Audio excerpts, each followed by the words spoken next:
Welcome to Methuen Community Studios coverage of the local elections in 2023.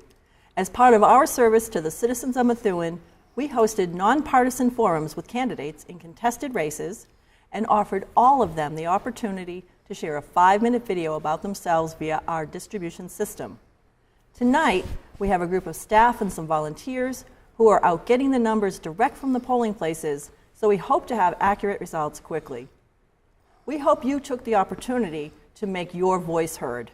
The mayor, city council, and school committee make decisions on your taxes, who's picking up your trash, how many police officers, firefighters, and teachers are serving the city. Most of these people are ordinary citizens, just like you and me, who wanted to make a positive difference in Methuen, like the people sitting to my left. I would like to introduce outgoing city councilor Mike Simard.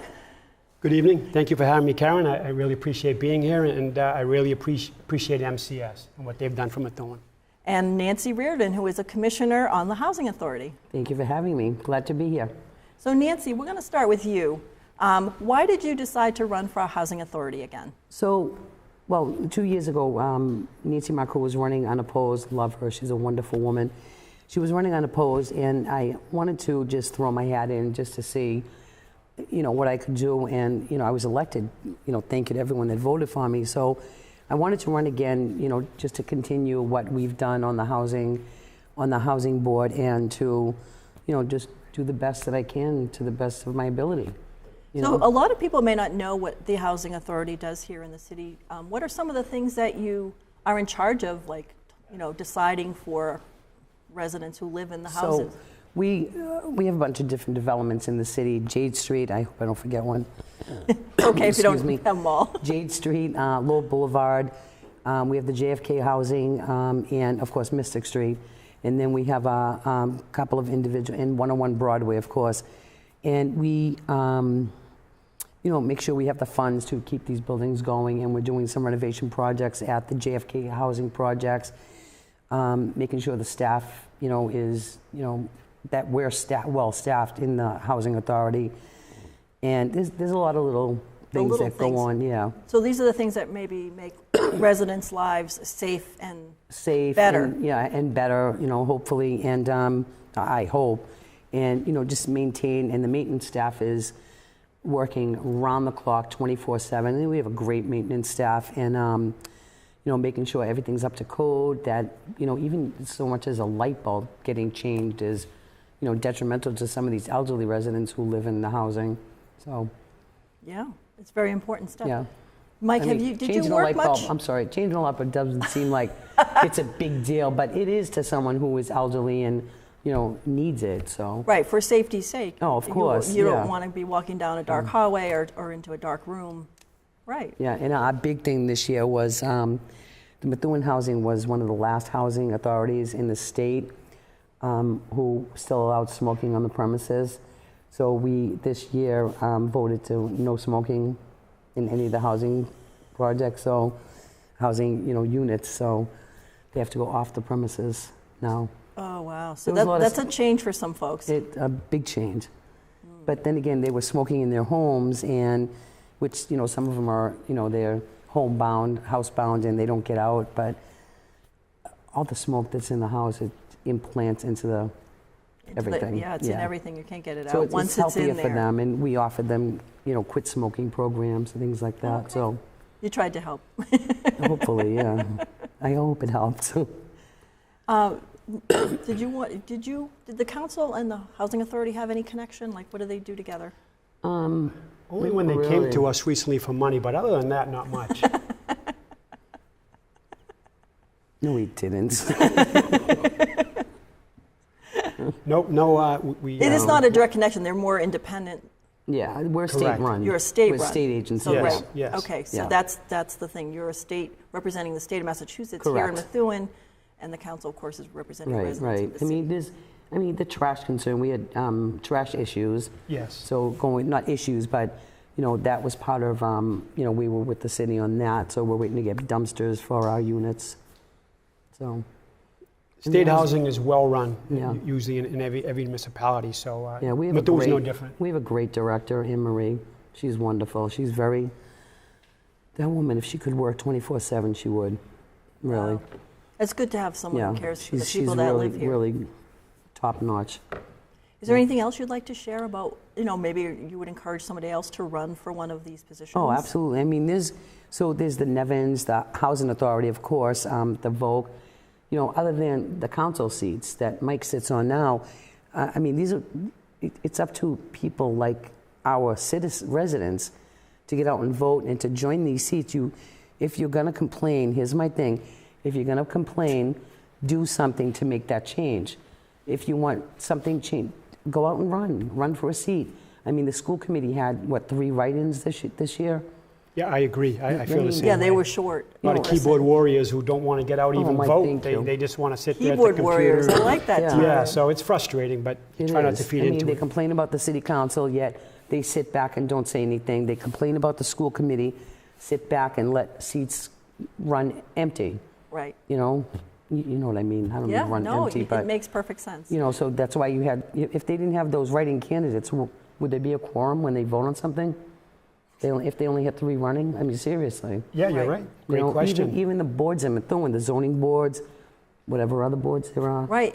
You don't have to be elected. You can also No, serve join on them. a Right. city board, like the zoning board, the community development board, the health department board. Yeah, fill out a there's talent a bank. lot of different things. You can fill out a talent bank you're right. application The keyboard at warriors, the they mayor's complain about office. everything. You can't, if you're going to complain, do something to fix it. And for someone to leave their comfort zone and to come in and volunteer to be on a board or run for a city council seat or run for housing, to do that and then face the scrutiny that they face mostly on social media, it's just, why would they do it? So Yeah. Right. I agree with 100%. And then I the just wish- anonymous post, they're complaining anonymously. Right. Well, I don't just, Yeah, nope. I don't We'll get it. there eventually. So Yeah, We will hopefully. get there. Hopefully. Well, thank you, Nancy, for Oh, coming thank you by for and having me. joining us at the beginning of this show. Yeah. I hope more people come by. I hope so too. Well, Hope so Thank too. you. We'll carry the load, though. if we Yeah, have to, we're right, going to Karen? carry the load. So Mike Samard and I are going to probably talk for a little bit about some of the real successes of the last 5 years, particularly from the COVID onward, because the city was in a difficult place before then, and then it had more difficulty to go through to get to where we are now. And I wanted to first ask Mike, partially because of, and mention that partially because of term limits, 5 of the current councilors are leaving, and 4 incumbents have a chance to remain, but they have to get elected again. Now, Mike was one of the people who chose to leave the council, even though he could have run again. And I was just curious as to why you made that choice. Well, Karen, it's a great question, and it's been posed a lot lately over the last few days, last few weeks. Why aren't you running? And that means a lot to me, which means people really appreciate the fact that I ran for office, and I think did what I vowed to do or pledged to do. So, but I'm at a crossroads right now with my career at the Lawrence Police Department, and with my family too. So it's taken myself away from my family quite a bit, where all my kids are into sports. My daughter's at Central, and my other 2 children are very active in the Marsh community. And it just, I was at that crossroad where, I dedicated too much time to the city council and not enough time to my family. Plus, I have 10 months left if I choose to retire in the police department. And one of the career fields that I might, or opportunities that I might go to would forbid me from being on the city council. So I want to make sure that I would have no conflict. So that's the main reason, but I hope to think that I accomplished what I set out to do and left Methuen in a better place than when I found it. So I wanted to talk with Mike also, but I think we may have another counselor here who is not going to be sitting on the council with us in the coming year. But what about about some of these successes? But I know that the first thing that happened to you, so you're elected to the council, you start serving in January of 2020. Yes. You go to some meetings at the Great Hall, and the next thing you know, bam, everything's shut down. You can't meet at the Great Hall. You can't be in the same room with your fellow counselors. You're barely just getting to know each other and to know everything. What was that like for you to have to adapt, and how did you and your fellow counselors sort of create that synergy among yourselves to be a good council and work together? I'll tell you, it was tough, especially as a new council, because we were learning a lot about the financing and all the important stuff that people don't realize that, wow, I didn't think it was going to be this difficult. So with COVID, everything kind of went, inside, where we had no more public participation for the most part, which is what I thought made me popular in Methuen, was when I was fighting the whole, Sweetheart Inn project. So now here we are, we have COVID, and everything is Zoom, and everything's kind of off the cuff, trial by error. So it wasn't easy, and I thought city government wasn't effective as it could have been if we were live with public participation, in-house, and then, developing the bond that we should have been developing as city councilors, because I'll tell you what, after, 4 years, we really started to work together after that first year and a half, and I think we accomplished a lot as a result. So, but COVID was definitely a bump in the road, so. Yeah. My favorite councilor's here, by the way. I was going to say, I'm happy that we're also being joined by another councilor who had to live through this, but you had been on the council at least for one term under the normal way of operating. Mm-hmm. But then, of course, you got caught into the situation where you had to now, we had a lot of discussions, I think, about how to make government work during COVID when people couldn't be in the same room. Mm. How was that for you? Well, I think everybody went through really the struggle together. COVID was something that it was challenging because it was so new and we didn't know sort of how to do all the different things that we needed to do. But, I feel like everybody jumped in and worked together, figured out the best way to do it to keep government running and doing the things that we needed to do. I got to say, thanks to you and your team, we were able to do that faster than a lot of other communities were. So I'm really grateful for that, and I'm grateful that we didn't have a lot of the breakdowns and issues that some communities did that weren't able to get votes done on time, right. I'm glad that we were able to get through that.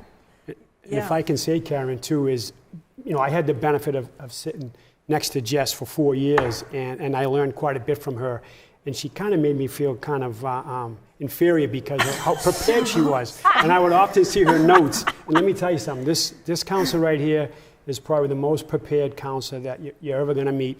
And sitting next to her all these 4 years, I did learn a lot from you, Jess, and I mean that a lot. So I know you took a lot of criticism, but you never wavered on your dedication to the constituents of this city, and I appreciate it as a taxpayer. I know I've told you before, but I mean that. I learned a lot from her. I know I was a bit remiss that I did not introduce our guest, Jessica Finicaro, our one of our outgoing counselors because of term limits. So. Mm-hmm. So COVID was, okay, so we got through COVID mostly.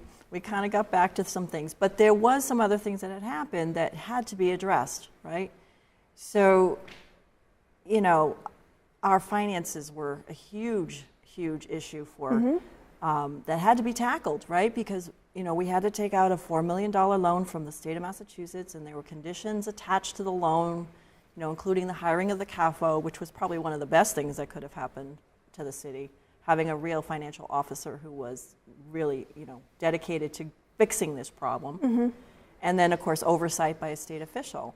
How did you and your fellow councilors approach, trying to get the city back on track and get it to where it is now? Because there were a lot of steps, I think, to get here. Mm. Well, when that all first started going on, that was 2 years before you had started. And then we were able to sort of transition once the new council came on, which you were a part of. We were able to kind of pull everything together. But for those first 2 years, and frankly the first 6 months, it was really just, first understanding what the issue is, because, we all had just been elected. For myself, I didn't know about the issues that we were going to have. I had all these big plans about all the parks and, a million other things that I knew that our finances needed help, and that we weren't up to speed with other communities and what we should be doing. But I thought that was going to be proactive, not reactive.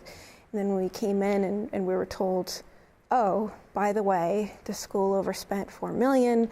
By the way, we're somehow the previous, folks were, giving $500,000 to our some positions in the police, and it was really, I will say it was, I think, tough to digest, but also to respond to. So those are the things that we, kind of put together, things like going to the state. That was something that was required. I still do think that we should have gone for the higher level of state oversight, because I think there are a lot of issues that still remain in Methuen that we need to work through, that people don't necessarily get to see. That's tough to fix without doing things like that, without real extreme actions. Right. But I think that we still got a lot done with the financial oversight that we did have, and there's a lot that needed to be done. I think it was with maybe not always having the same plan in mind, but sort of swimming in a similar direction, I think, is what made us be able to make those things work. So, things like the financial impact statement, that we require all of the stuff on the city council meetings, that we have additional requirements now for our contracts. And so all of those things, and some financial policies, I think that's what's going to make the difference for the next council, and I hope they build on that as well. Right. I agree, and I'm kind of spoiled as that council that came in with the other 4 councils. Actually, there were 5, just like hopefully on this election we're going to get 5 new ones. That I don't know what it's like to not have a CAFO, and I can't imagine being a council without a CAFO. And I speak about Maggie Dupre and what she's done for this city, and I know we're going to be $7 million in the black this year, which will give us approximately $20 million in free cash, numbers that are unheard of. So the proof's in the pudding, and it's just, I think it all bodes to how this Mayor Perry, Maggie Dupre, and this council, along with the department heads who've with their oversight on the spending, we've been able to be in the position we're at now. So we're very fortunate, and I know Jess feels, satisfied somewhat that she's left this place better than when she got here 6 years ago. So she started when it was really tumultuous, and then we just kind of carried the torch from there. But yeah, I mean, we paid grateful. a $4 million loan off early, right? Our bond rating is very good at this point, and we have some free cash. That's not the case when you came in, so I really think that your council, to stick with it, the people that stayed on the council for those 6 years who are now leaving, you guys had a tough job, but you made so much progress, and I think the residents of Methuen should be really grateful and understanding that this was not easy. It wasn't perfect, but it is better. Well, they're really the people that we have to thank. They're the people who actually did this, because I feel like sometimes people give credit to the politicians about all of the money and the money that's left over. Let's be real. We have additional money in our coffers because we were fortunate to get a ton of money from the federal government that we were able to use in a variety of ways that we normally would have had to pay for ourselves. Right. And in addition to that, our tax base stayed consistent, meaning throughout all of COVID and all that, all of our business owners and our residents still continued to pay their taxes, even though it was very tough. They were getting laid off of jobs, and they still paid their taxes. And so we really have them to be thankful for, because all of this money, yes, it was, the folks on the council who made cuts, it was, the mayor, it was all these different things, but really, we would be nothing, we would have nothing if it weren't for everybody all doing their part in supporting what the vision was. What you were doing, and yes. It's nothing without them. I mean, when I think of that money, I think of the residents, because it's their money. It is their money. It's my money. I live here. Yeah. Things got so you bad. Live here. People wanted to leave Methuen. That's how bad it was. It was going to be like Shrek when you had the villagers going through the town with the pitchforks and the torches. That's how bad it was going to get. So we felt that wrath, and we didn't want to face that wrath. So I think we all didn't want to be like the prior councils that just buried us, and we wanted to do what's right for our constituents, and I think we all did that. And again, we all have a uniqueness on the council, but we all came together and put those differences aside, and we did for the better of the city. So that's fantastic. Yep, I agree. So we're financially healthy for a lot of different reasons, but I know that one of the reasons you ran for council, Mike, was because as a Lawrence police officer, you wanted the Methuen police to have respect. You were quoted as saying that you wanted to have the department be respected. And one step in that process was evaluating and making changes to the leadership and how the department was structured. What was it like for both of you to be a part of hiring our current chief, Scott McNamara? So that was one of the, part of my platform when I ran was to help fix the government on Hampshire Street as well as on Pleasant Street. But being a police officer, I knew I could bring that sort of that expertise to helping to fix that department. So I took pride in that, and that was one of my biggest pledges was to rid the department of the corruption. Having a lot of friends in the police department, most people that don't know about law enforcement see the the high salaries, and the exorbitant salaries and contracts. They see that, but as a police officer, I saw the real seedy corruption within the department, that the intimidation factor and the way things were run, and hiring people just to own people and for favors and cronyism and favoritism and all that. So that really drove me even more so. So that was one of the pledges I took. And obviously, Mayor Perry chose me to be on the search committee, and I thank him for that, because I think no one better to be on the search committee than a police officer. So I was very grateful to be part of that. I went to the police academy with Scott McNamara back in '96, the first Lowell Police Academy. And he rose through the ranks quickly in Lawrence because of his integrity, because of his intelligence. He's probably the smartest guy I know. And I wasn't involved in the first couple of rounds of anybody that I knew. He made it to the top 6, and then the mayor said you have to get involved, which I did. But if anybody, and I tell anybody that calls me about wanting to be a chief somewhere, I tell them, watch that forum that we had at the city council meeting when we had the 2 finalists in front of us to kind of tout their accomplishments. And although Deputy Smith out of Salem did great, when you watch Captain McNamara's at the time go through his, obviously we picked the right choice. But we had majors from Connecticut State Police, Maryland State Police, we had New Hampshire, we had Massachusetts, and I think we had 26 candidates. So I feel we picked the right guy, and I think the proof's in the pudding again with that, because look how far we've come. Look what he's done. Look what he has done, and what our officers have done since he took office. So I'm ecstatic about leaving, and that I left the police department in a better place, and hopefully the city. So I'm sure Jess kind of feels similar as far as our selection, I'm guessing. Yeah, the morale is very much improved in the department. And I think that the most important thing that we needed to do is provide a leader that was going to give first some stability, right, and then those improvements. And so, not that we all agree on every single thing, but sure, I feel like he's done a great job. And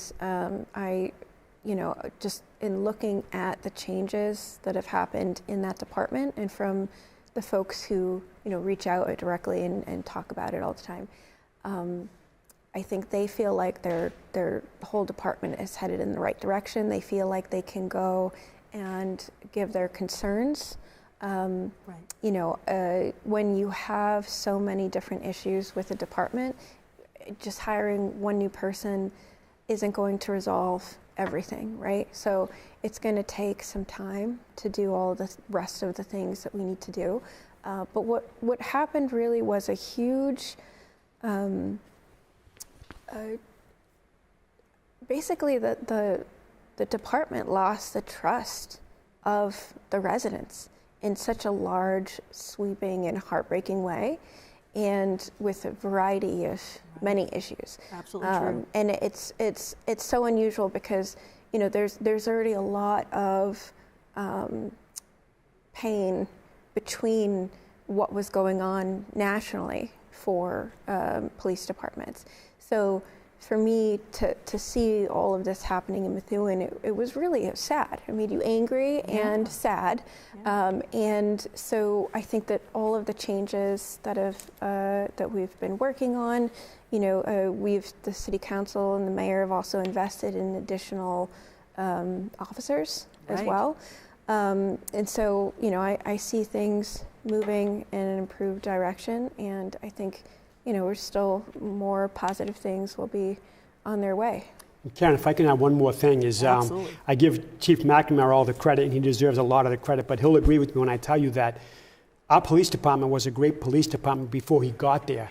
We have true leaders in that department that weren't able to be true leaders because we had corrupt leaders calling the shots. So, like I said, Mac came in and cleaned house, and now those leaders are able to flourish and to share that with the rank and file, and we have a great police department as a result. So there's a collaboration there, and Mac is just part of that cog that just turns that wheel that as you can see right now with our police department, it's right. The departments definitely come together. It's awesome to see. Yep. Yeah, and it's funny. He's not the only new leader in the city, because a lot of our department heads over the last 4 years, there's been a huge changeover at City Hall between everybody from the DPW to the Veterans Affairs to City Clerk. I mean, there's been a lot of changeover there.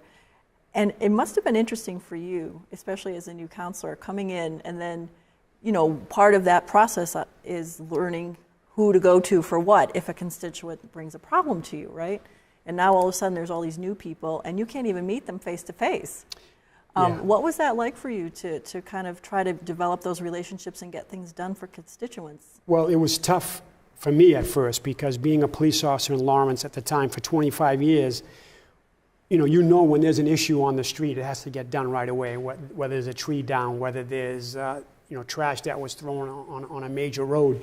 You know who to call. I'm going to call the guy who's going to get the front end loader and go pick it up. Right. So as a city council now, we had a communication protocol that we had to go through early on, which frustrated me. It's since been lifted, and we kind of have free reign, but it was tough at first because I didn't know who to call, and I didn't know who the people were, and quite frankly, who to trust for that matter, because I did get some pushback early on, but we made some great additions. We got some great department heads, and we're all kind of rowing in the same direction. And I know there's still work to be done, but I give Mayor Perry and his team a lot of credit with the talent bank that they put out with all the appointments that we did. And we pushed them, I know that. I know Jess was big on that, because we had a lot of people that were there longer than they should be. But the mayor would explain it we have no one else to put there, so what do we do? So I think we're moving in the right direction. We've replaced a lot of people that should be replaced for certain boards, and we're moving forward. So we got a lot of great department heads and a lot of people in the right places. So I love that I'm here with you, Mike, because I feel like we're two of the people who say it like it is sometimes. But yes, I too did not appreciate the ban on communication with the employees, and therefore didn't abide by it, because you can't constitutionally say that. And you had constituent issues you were really trying to address. Of course. Right. So there's no one that's ever going to get in the way of people like me and Mike who are trying to get something done for a resident. There's no fake edicts or anything that people could do. But you know what? Honestly, the employees are great. The employees of the city, there's many that are so what's the right word? They're not applauded really as much as they should be. There's so many employees who do so much for residents behind the scenes, and they don't want any of the credit. Right. And they specifically will ask that you do not give them the credit. There's just really great work happening.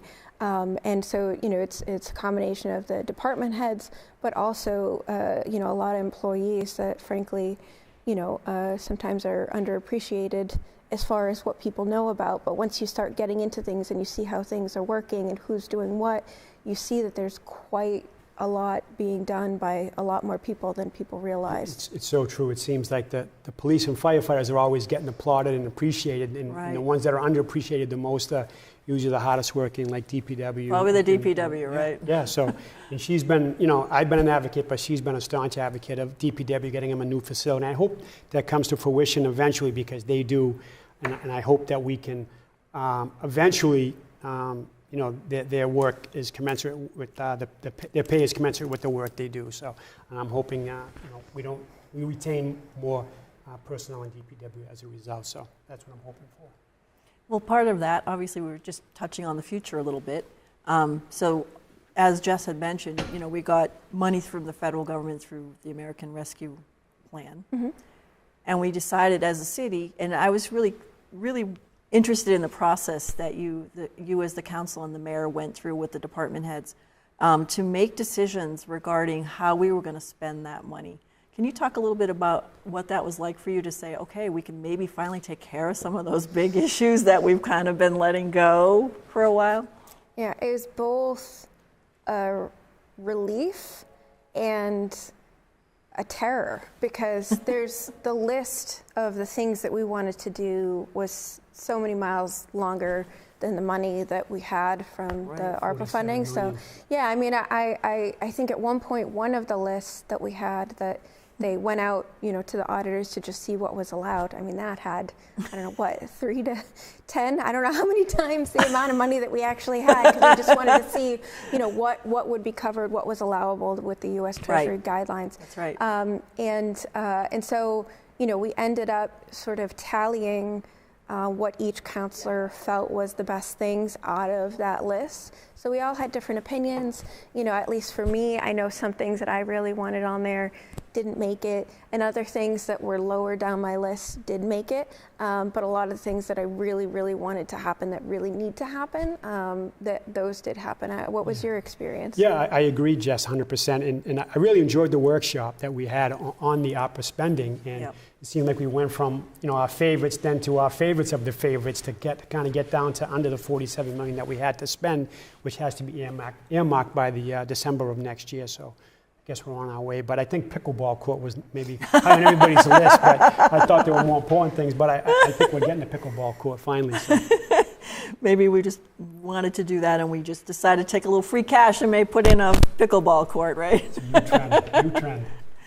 Well, I appreciate both of you talking with me about all of the great things that have been going on. Just before we take our break, I just wanted to give you the opportunity to say what it's meant to you to be a city councilor here. It's been the honor of a lifetime.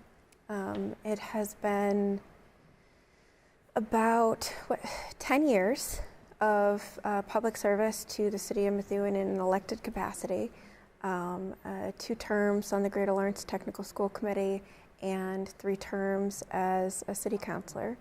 And I feel like I'm the luckiest person out there, because I was able to talk to so many people that are all now like extended family, and listen to their problems, listen to the things that impact their families and their needs, and then try to figure out how we can make that work with the city, or what policies aren't working, and how we actually go about in fixing that. My favorite thing is actually writing resolutions and trying to get some stuff done.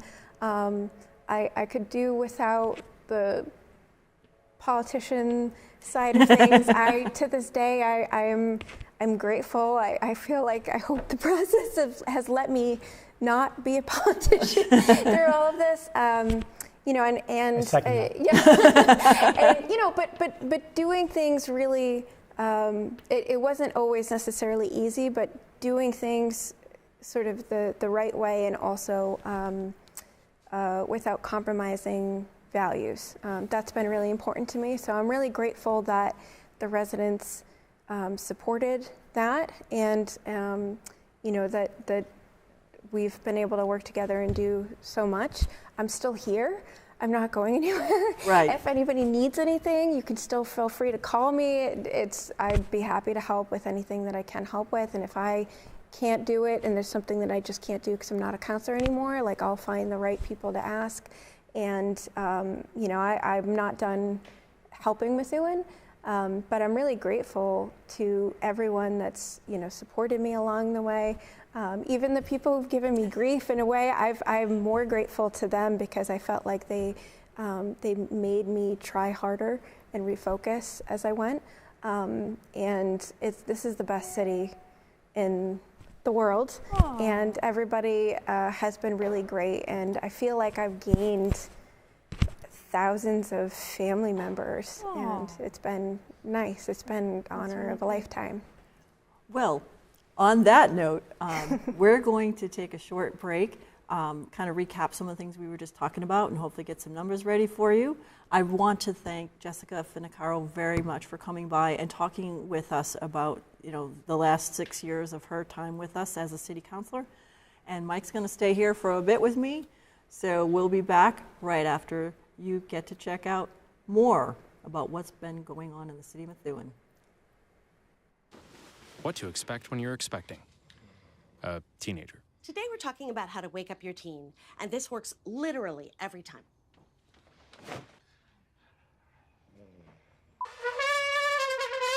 Good kisses. Good kisses.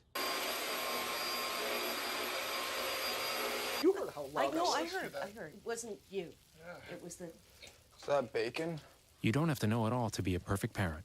Thousands of teens in foster care will love you just the same. They call me Prince like I'm royalty or something. But the places I've lived ain't no palaces. So I don't need grilled salmon or a new scratching post. Just give me a cardboard box and a can of tuna and we're good. You can even change my name. I'm cool being the kitty formerly known as Prince.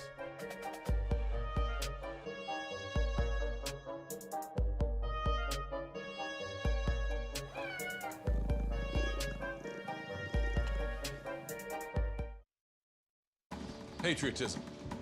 It inspires passionate debate. It's worn like a badge of honor with good reason, because it means love and devotion for one's country. But what really makes up this country of ours? It's the people. To love America is to love all Americans. This year, patriotism shouldn't just be about pride of country. It should be about love. Love beyond age, sexuality, disability, race, religion, and other labels. Because love has no labels.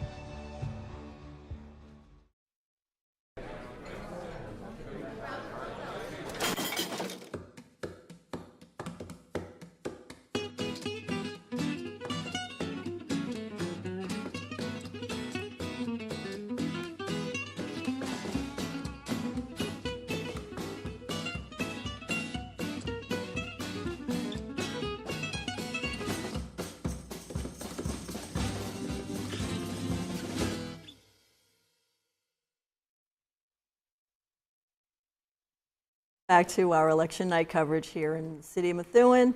Because this is live TV, that was actually not the segment I was expecting. But we have something great for you right now. We have Mayor Perry calling in on the phone, and we'd love to find out how he's doing tonight. Mayor, how are you? Can you hear me? I can hear you fine. Hold on 1 second. Why does he sound like a minion? I don't know.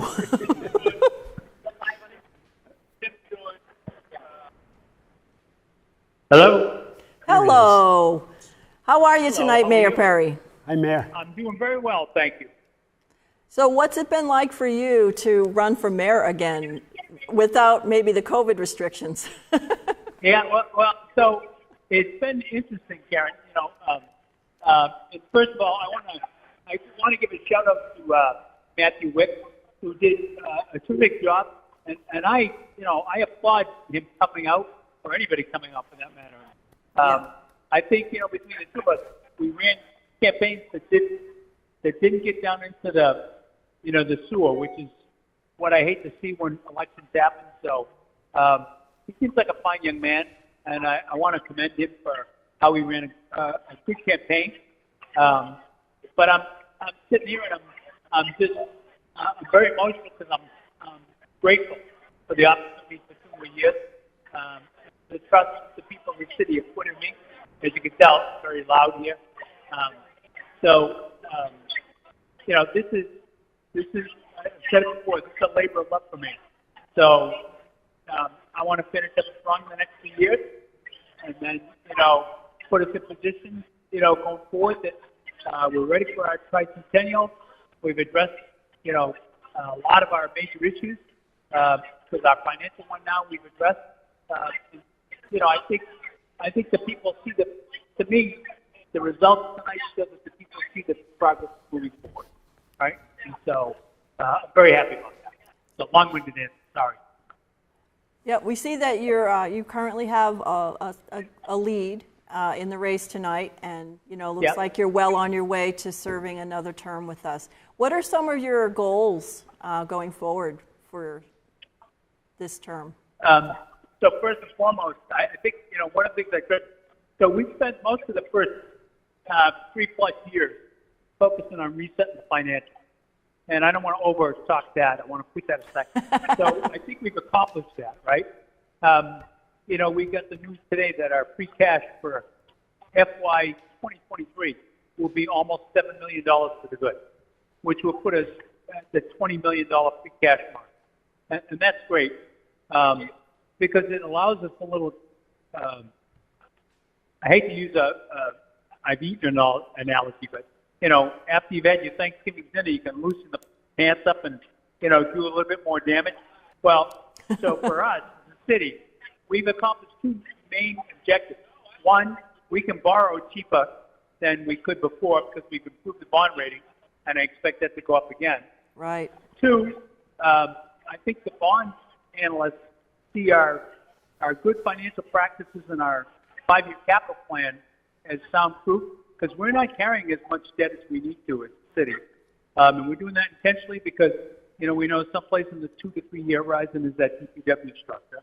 And then the third thing is it's going to allow us to pay attention to some of the things that people like. So you're going to see a lot of things, both from ARPA and from our capital improvement plan. And I'll give you, so the parks are going to take much needed upgrades, right? They've been in tough shape. But it was hard to prioritize funds there, when we were $4 million in the red. So we're gonna do significant work on the parks, on Forest Lake. The tennis court at the high school are going to be redone in the early summer. We were talking about pickleball. Yeah, and pickleball. Pickleball is going to be there. It's going to address finally the ADA parking situation, getting to the field. And it's going to redo the whole parking lot. So there's lots of good things that are happening. Thank God.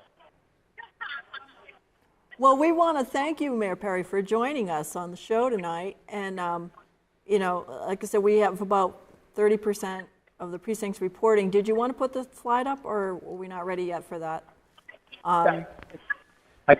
But you broke up that last part, Karen. We want to thank you for coming on the program tonight, and we wish you well. Okay, so far, well, I think we have a total in the West. We have the West results, but we don't yet have East and Central. Right. Everything's coming in slowly. I'm starting to see it come in now. Yeah. Well, you're going to have the write-ins coming later, too. And the write-ins will come later. Yeah. So, well, I appreciate everybody that got out to vote. I wish, when you see a mayoral contest and only 5,000 people thus far counted have cast votes, that's not enough, right? Absolutely true. Right? Yep. We've got to do a better job. So one of the things I'm focusing on is we're going to create something to focus on getting people out, not for a specific candidate, Karen, getting them out to vote their what they feel, right? Because 5,000 people is not enough when you have 53,000 and over 20,000 of them are registered voters, right? We need to do much better. Right. Hey, if you didn't get out and vote, right, do you have any right to complain? We were talking about that earlier, about those keyboard warriors. Yep. And, this is your chance to decide who's going to make decisions that are going to affect your life every day when you drive down a street in Methuen. Right. Right. Yeah. Right. Mayor, I just want to say it's been an honor and a privilege serving with you these last 4 years, and I really appreciate your leadership in the city. So you turned us around, and I'm forever grateful. Thank you. Councilor Samad, let me turn that mirror right back at you.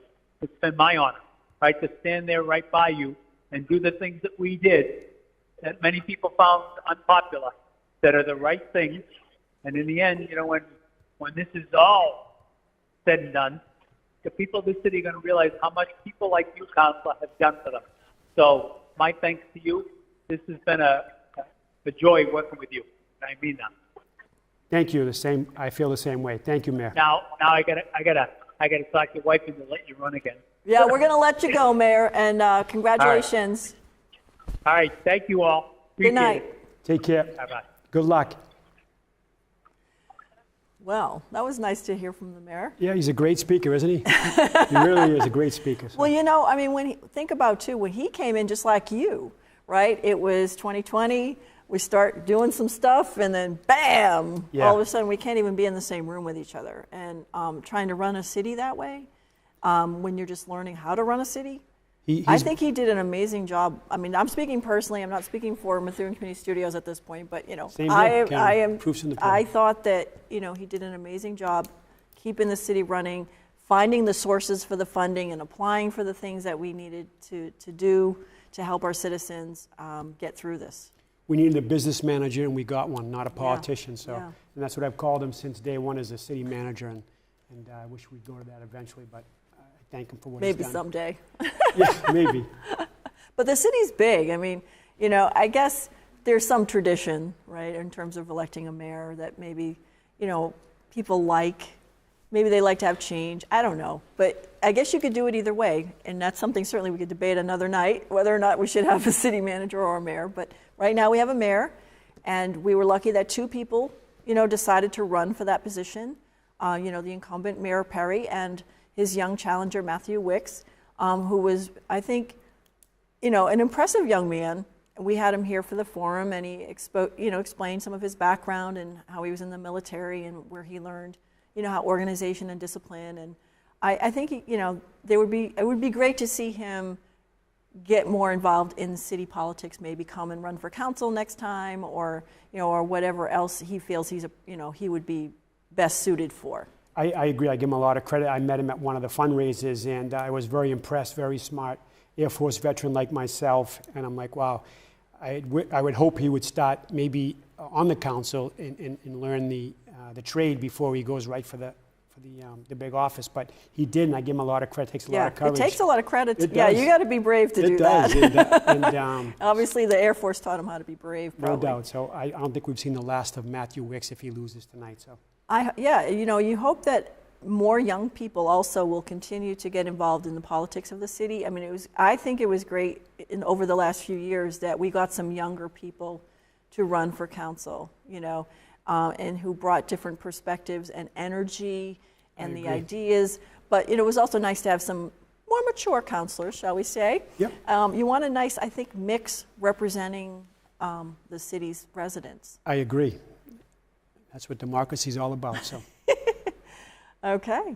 I like I said, I was thinking about we should tell people, if you want to watch city council meetings and stay up on all of this stuff, that you would be able to watch it on cable television if you still hopefully have it. That helps us here at MCS if you do.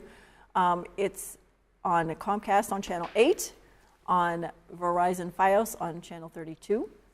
You can also go to either MethuenTV.org and click on the government TV stream, or go to the city's website and say, how do I watch a meeting? And there's actually a link that goes directly to where you can watch it live when the meetings are actually happening on the internet. And then they are always posted within 2 days. It only takes longer if there's a technical issue, but on a site where all the meetings are together, and they're grouped by, you know, city by date and by which board it is, and you can keep up with what's going on, and not just, you know, so when you do go vote or you want to participate in a meeting, you know, there's different ways to do that. You can go in person, right? And Mike was talking about how he loves when people come. I do. To meetings. You know, what is that like to have the participation? Well, I love to be scolded when they have public participation because I was one of those persons that scolded the council when we were fighting that Sweetheart Inn development project. So I really appreciate when people come in, and some of them don't understand that we can't respond to their public participation. And I wish we could, just to reassure them that we understand We're listening. Your we heard concerns. you. Yeah. But oftentimes the city council meetings are posted a lot quicker than 2 days, because sometimes I'll go to a meeting, they're very easy to access, you just go online, the picture of the meeting's there with the date and the type of meeting it is, you click on and you can fast forward to where you want to go. Because sometimes I'll miss something in the meeting and I want to go back to that and take notes so I can vote, the next time when we have to vote on our second read. So it's a very, helpful tool that I use, and like I said, I appreciate what MCS has done for my career as a city councilor. So, well, at this point, we're going to take another break here briefly, and then we'll be back with more on election night 2023. A 2-year term goes quick for a city official. Taking the oath for the first time, dreams are big and hopes are high. But what goes through an official's mind when the sun sets on their final term? Looking back over time is only natural. With a 3-term limit for city councilors and mayor, many of the outgoing councilors came into office in 2018. Their 6-year term has had its highs and lows. Elephant in the room for these councilors is, of course, COVID. Changes worldwide trickled down even to the hallways of the Searles building. From redesigning the Great Hall seating to meeting from a minimum of 9 different homes. Many rules, customs, and practices became a thing of the past, but the council found ways to carry on. So as the city was shutting down because of the COVID-19 situation, it obviously became apparent that, the city still had business to conduct and that meetings still needed to be held. So Ed Lucier from the school department had been purchasing some Zoom licenses and ended up helping the city councilors get themselves up on the platform and taught them a little bit about how to use it. At that point, though, for the meetings to go on the air, MCTV had to be involved, and so we had to get up on Zoom as well, because teleconferencing was really not something that we knew much about going into this. So part of it was we had to set up a whole new procedure for remotely getting the meetings on the air so that we could keep people out of harm's way. And City Hall was pretty much closed anyway, especially in the evenings. So we worked with our vendor, our IT vendor, Metasond, and came up with a way to actually use some of the existing infrastructure we had put in when the elevator was out at City Hall and we were sending meetings from our Aegean Drive location over there. We hadn't taken any of that apart, so we ended up just redeploying some equipment. We had a new switcher that we were able to use and set up so that it could do any meeting that the city needed done that way. We worked with the city council and did some tests and did some practicing and came up with basically what you're seeing on TV now. I think it's really been very different for all of us, the city councilors and some of the city staff and of course the MCTV staff to actually do meetings from home. Usually everybody's gathered at City Hall, but now, they're sitting in their living rooms and their dining rooms and their bedrooms or wherever they happen to be. And, I think it's worked very well because everybody has pitched in and tried very hard to keep it light where it needs to be, but also be serious and conduct the actual business of the city. With state financial oversight stepping in around 2018, councilors took a closer look at the city's spending practices. A new position of Chief Administrative Financial Officer opened a new perspective of the city's nickels and dimes. Methuen received an A3 stable rating from Moody's Investor Services. Yes. So talk a little bit about that. What does that mean for us? What exactly is an A3 rating? Is it a good rating? Do we look to get a better rating, or how does that work? Sure. So an A3 rating is okay. It's not excellent. However, the exciting piece of what Moody's did was they increased us from a negative outlook to a stable outlook, which seems just small, but it really shows the work that we've put in to try and shift that needle. They're not really increasing the real bond rating, the A3 ratings right now because of COVID and the uncertainty about where things are and where we're going with this or what's going to happen. So especially with that, knowing that, the fact that they moved us to stable was really exciting. So I would say in terms of the city's improved financial situation, I think improved is an understatement simply because it's literally night and day from where we were just a few short years ago. It's a great step forward for the city where, I think we've demonstrated that with sound financial management. We've seen our bond rating increase over time. We've seen actually Sean Cronin, who had been the fiscal overseer from the state, he in essence came out and he said that the city of Methuen is in the best financial shape it has ever been, and that's a literal statement. Contract decisions made by previous councilors became closely scrutinized after news broke that police contracts may have contained unsanctioned alterations. Councilors made a concerted effort to rectify the issue and ensure the police department would continue to grow.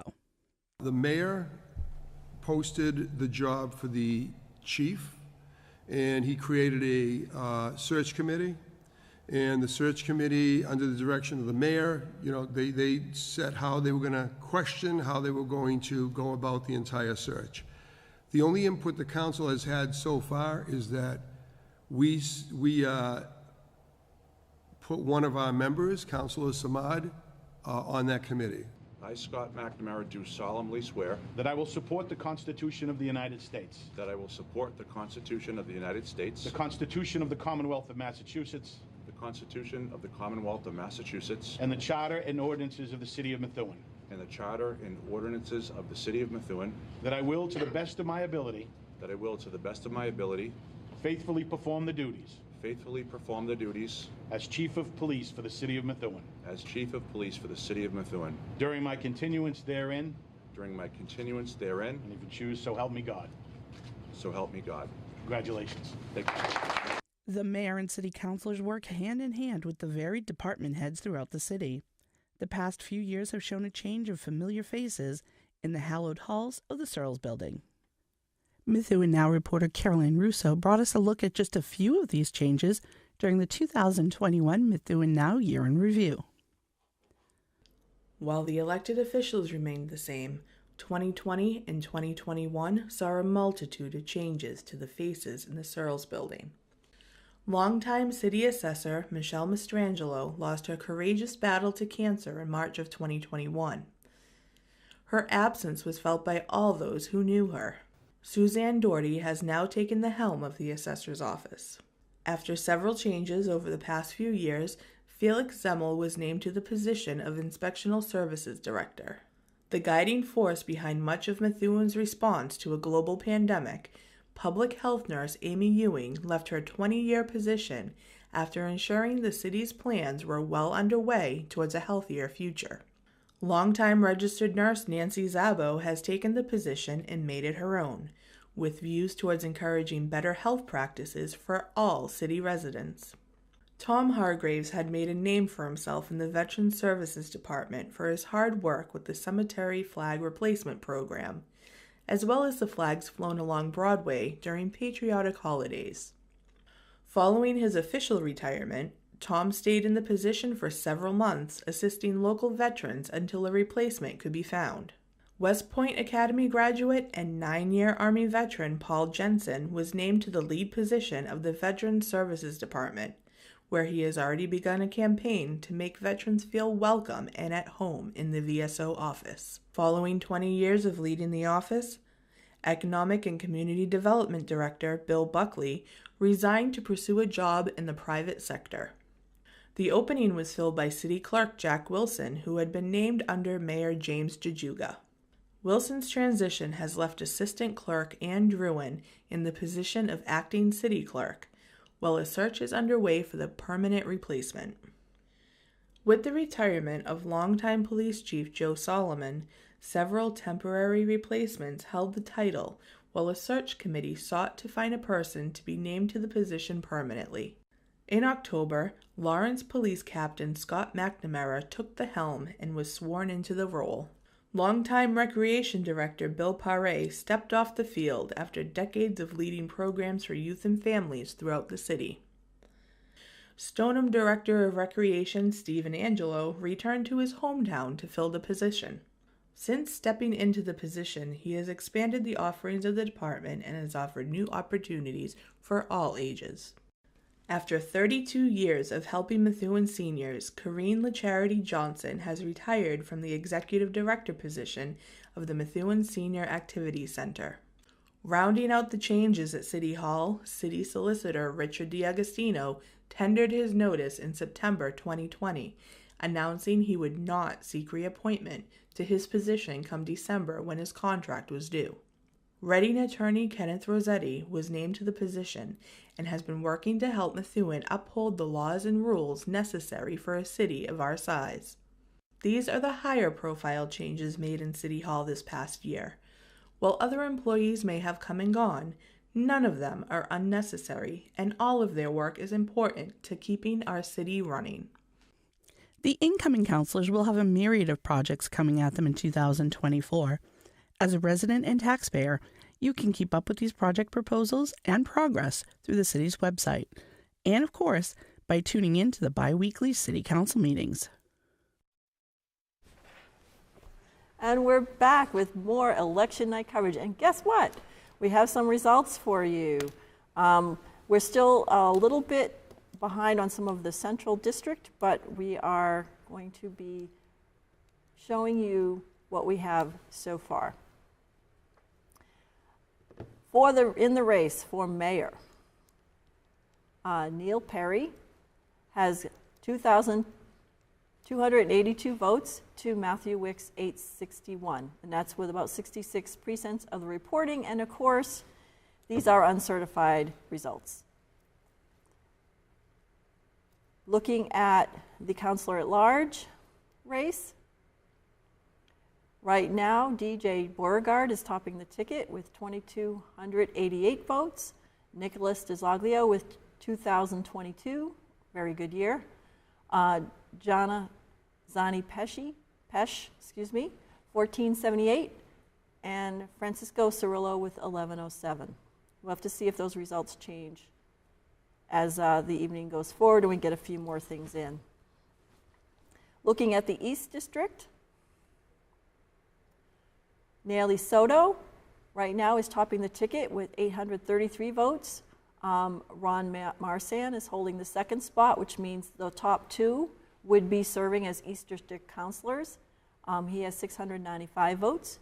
William Hennefat, I'm sorry, I really didn't know how to say your name.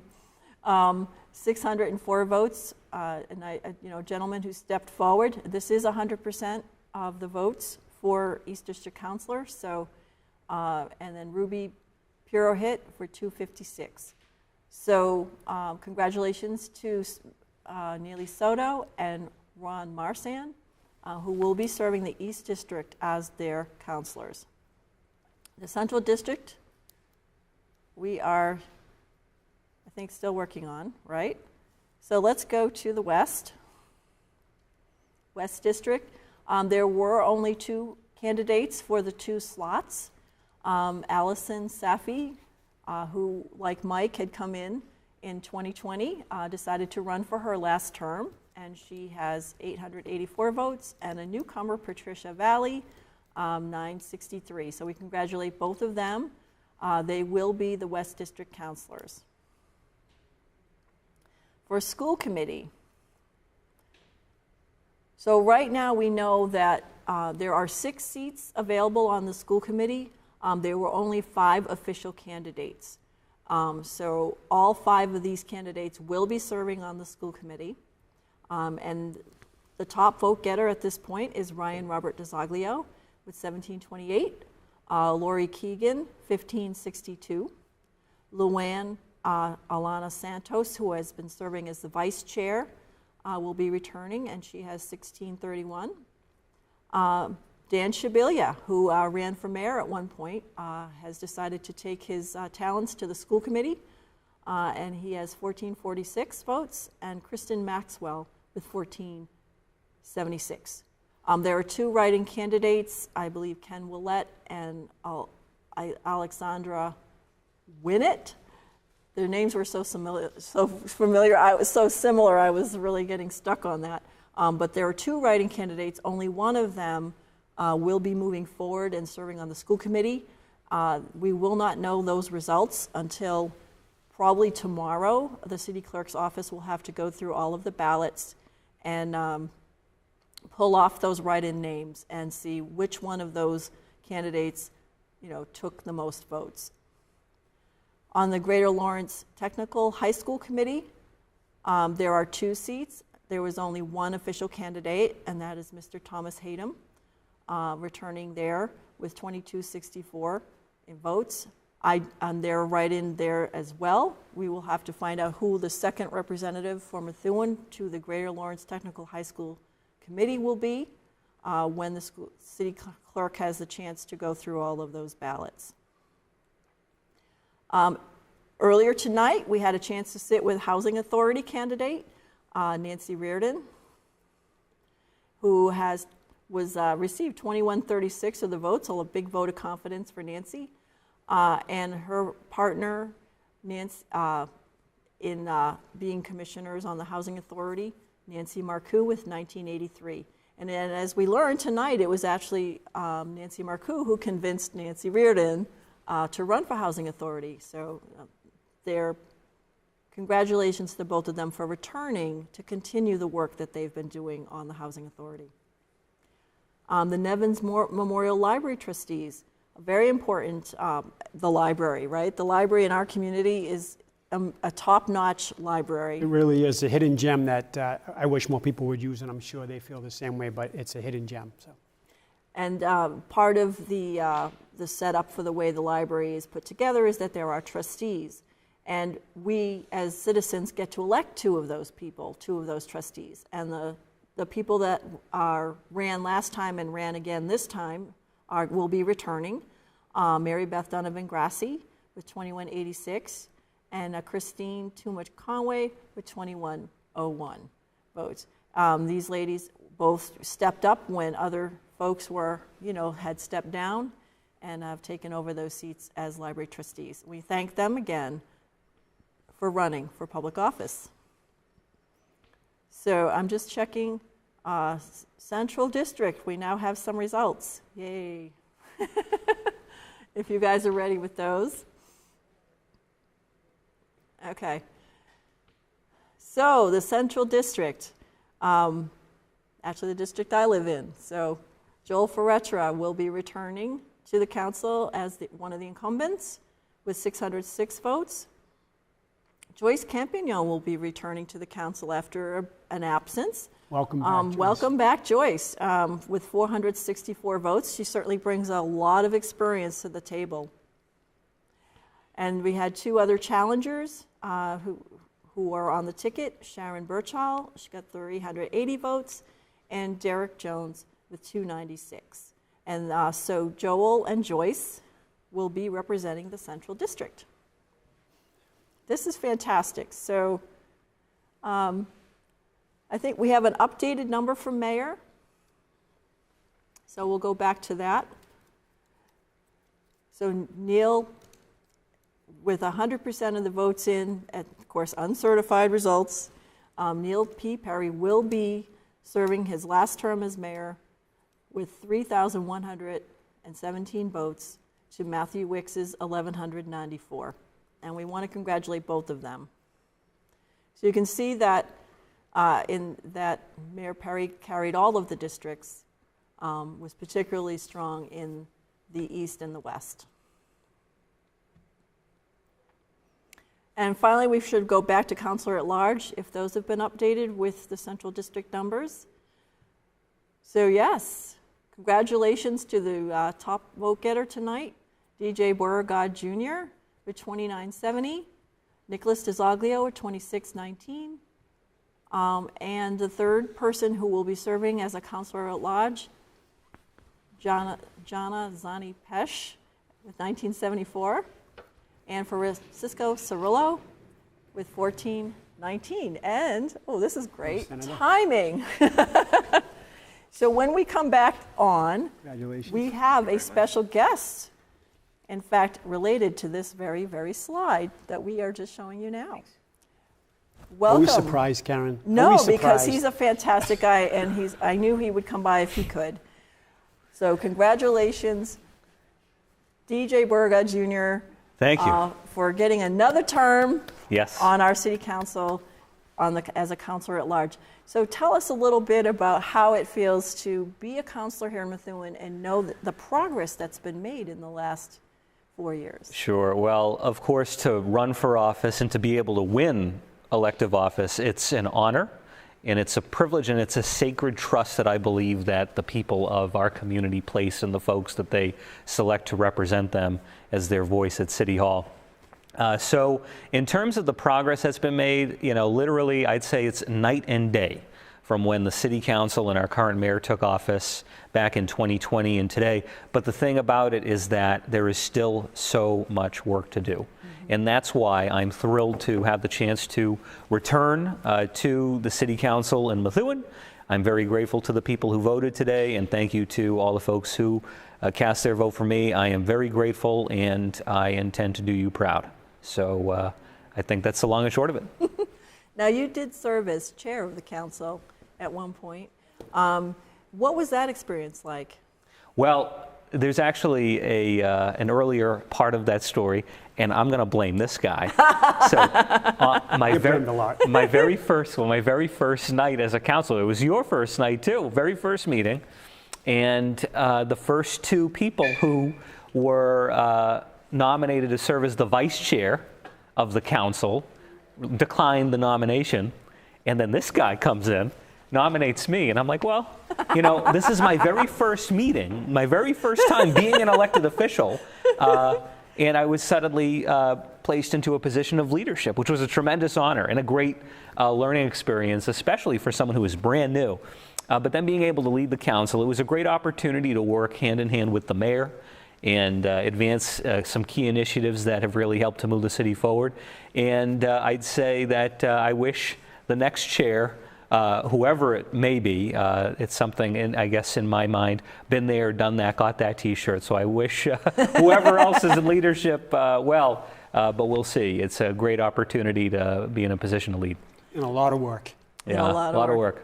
We did talk a little bit about some new counselors coming on board, but actually two of the counselors coming on board have done this before and maybe even gotten a T-shirt. Ron Marsan and Joyce Campigno. So what do you think that's going to be like, having their experience come back into this mix of what you've created with the current council? It'll be interesting. My hope, actually, it's not just a hope, it's something that I think is an absolute necessity. It's that whoever's on this next council, the people who were elected tonight, we need to keep moving the ball down the field. We need to keep moving Methuen forward. We cannot go back. We cannot go back, and we need to protect against any urges to go back. So I look forward to working with all of my colleagues in January, again, on trying to keep the progress going, because the city literally cannot afford to backslide in any way, and we need to keep the progress going. I would have to agree. It's going to be an interesting mix, I think, of people. You've got yourself and Nick DeZoglio, who both have experience as counselors at large, but Ms. Pesh, I keep saying her name wrong. I still don't know. Comes from as a school committee where she, served there for quite some time and can bring maybe that school committee perspective, at least knowing what's going on behind the scenes of the schools, to the council. I thought that, it was interesting that she chose to run for this. And so that's sort of a new counselor, but an experienced person, which is hopefully going to be helpful to this council in terms of making decisions. We do have a couple of brand newcomers, coming in, Neely Soto and Patricia Valley, who have never served before. So, you've got two real newbies. What's great about Nellie and Patricia, they have, you can already, and I've met with them several times, and I'm very impressed with what they're bringing to the table. What's great about Nellie and Patricia, they are bringing passion. They have a lot of energy, they have a lot of passion, and I think that will serve them and the city well. And what I like to say about Patricia, now Nellie, they're both professionals, hardworking professionals, parents, business owners. What I can say about Councilor-elect Valley is that since June, when she was running for the West District seat, she contacted myself and Councilor Safi and wanted to be engaged early on and to learn what the issues were. So since she's been hit the ground running since June, knowing that she'd probably be the elected West District Council, but I give her a lot of credit because she was with us at the Fireside. We went there, met with the owners on the issue there. She was also with us. We went to the Days Inn to see what the issues were there. So even though she wasn't a councilor, she wanted to hit the ground running, and she's going to do that. So I'm confident that I'm going to give the baton to her, and she's going to work with Ally, who's been tremendous as we expected, and is going to work well with the other councilors. So I'm excited for that. I think it's exciting too that it's interesting. I think that this might be the first time we have a majority of women on the city council, and that's going to be an interesting take for you, as having been there before. How do you feel like how does a council come together? Sort of like, was one of the people with having some experience with this. How do you think, even if you're not the chair or an official leader, if you will, that you will work to help bring this council together? I think that what's important is that we cultivate areas of common ground. I think at the end of the day, the current council, there's a lot of issues that we aren't necessarily seeing eye to eye on per se. There's some votes that are 5-4. Right. There are those times. But overall, we have a genuine and a common understanding that we are there to act in the best interest of the people of Methuen. At the end of the day, that is the uniting factor. And I think for the new council, it's going to be critical for us to find those areas of common ground and to understand that collectively, as a body, we were given a job, and we have to do that job. We have to do right by the people of Methuen, and we need to keep the best interests of the people of Methuen first. And I want to say one other thing. Of course. We talk about the newcomers. It's great. I want to give a shout out to the people who have served on the council who will be leaving in January, especially Councilor Samard, who's done a hell of a job representing not just the West District, but every resident of Methuen. He's done an amazing job. Councilor Saba, Councilor McCarty, Councilor Finicaro, Chairwoman Ziegler, all fantastic public servants. It's been an honor to serve with all of them.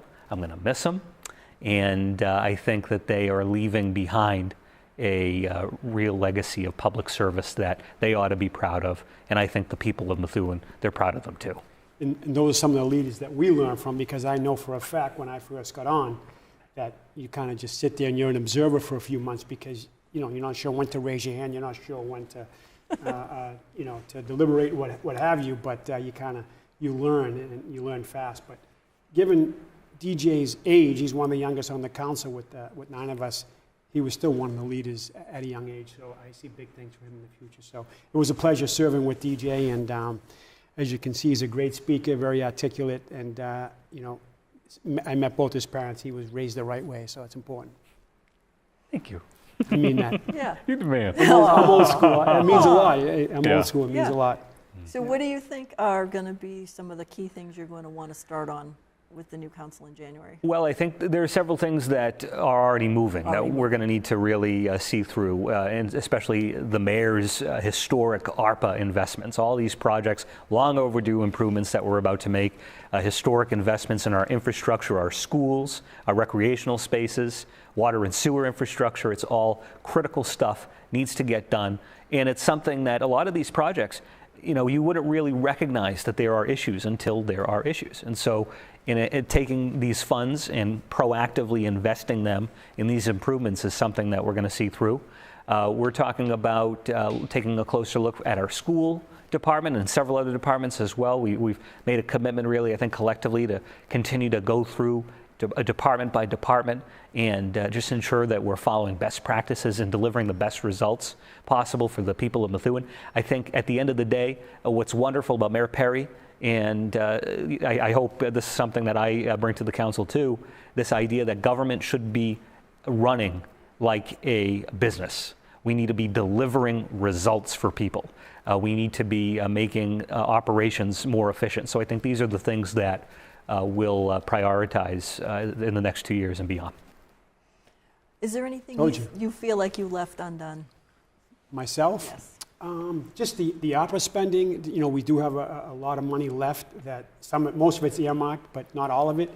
And I think we have to get going on that. So that's probably going to be the biggest challenge that this new council will face, is to spend that money wisely and to prioritize it and spend it on the things that we need. That it's like a one-time money grab. So we got to spend it well. So. No, I did appreciate as a citizen how the council approached, you know, kind of like taking all of the wish list ideas and then kind of distilling it down to the things that we really need to do, like, you know, our water and sewer and, you know, the important things that we don't think about because they're under the ground, and until they break, we don't even think about them, or until the water comes out of the faucet, you know, brown, you don't think about it. You know, so I think it's good that we have this opportunity, and that's what you as a council chose to do, was to move forward some of these projects that, you know, might not get done otherwise, or would cost us a lot of money and have to raise our taxes to get them done. So I appreciate that. Yeah. I want to say, you know, I'm going to represent now the people of Methuen tonight, and thank you both for serving, particularly you, Mike, you know, for taking time out of your busy policeman's career and, you know, your family time to serve as a counselor for 4 years. We appreciated your voice on the council, and we are very pleased that we get to continue to work with you, Mr. Beauregard, as a city councilor to serve us and continue moving the city forward. So thank you both. Yes. I want to run through the numbers just one more time. I'm actually going to skedaddle. And he's going to skedaddle, so we're going to thank him and say goodnight. One last thing. Again, thank you to the people of Methuen. Let's keep doing great things. Appreciate it. All right, thank you. All right, he's going. Thank you, Senator. Bye. Am I allowed to go? I think, yeah, we're really going to allow you to go. Okay, so let's go through some numbers for the position of mayor. All right, I guess we're going to fix the camera first. That's cool. Live TV, it's so much fun. Okay. So Neil Perry has won his third term as mayor of Methuen with 3,117 votes, and his challenger, Matthew Wicks, garnered 1,194 votes.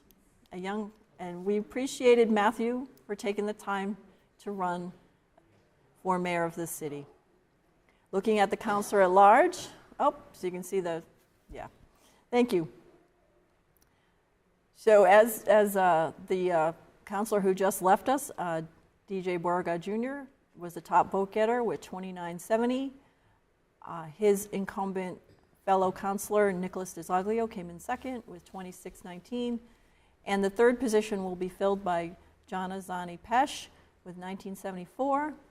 And challenger Francisco Cirillo, who has, I believe, served on the Greater Lawrence Tech High School Committee, was not able to get on council this time, but we appreciate his service to the city with 1419.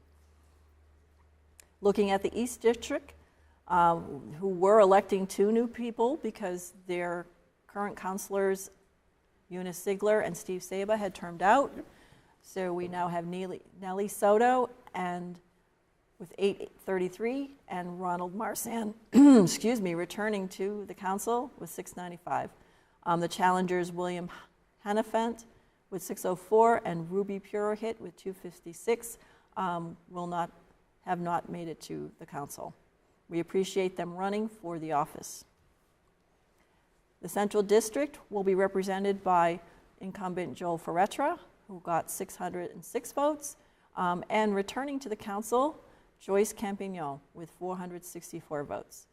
Challengers Sharon Burchell with 380 and Derek Jones, 296, will not be serving as councilors this time around, but we hope that they will consider serving our city in some other way. West District councilors, we knew Since there were only 2 seats and 2 candidates, that these 2 women would be representing the West District. We have Allison Safi returning for her last term with 1,064 votes, and newcomer Patricia Valley with 963 votes, who Mike talked so eloquently about. We're looking forward to seeing what she's going to do as a counselor. Me too. I think it's going to be great. So do I. And I know I'm biased, Karen, but I'm glad all the incumbents got reelected because, quite frankly, they deserve to be reelected. They've done a wonderful job. So, and they've moved the city forward, and I think they're going to work well with the 5 new councilors to keep that train going. So I do too. I'm excited. It's very exciting. In the school committee, we knew that there were 6 seats open. We only had 5 candidates, so all 5 candidates, as you can see, will be going forward as school committee members. And there will be a write-in candidate who will be announced, hopefully on Wednesday. And the same with the Greater Lawrence Technical High School Committee. We have 1 candidate and 2 seats, and so there will be a write-in candidate being added to that as well. And finally, running through the last 2, we're Housing Authority.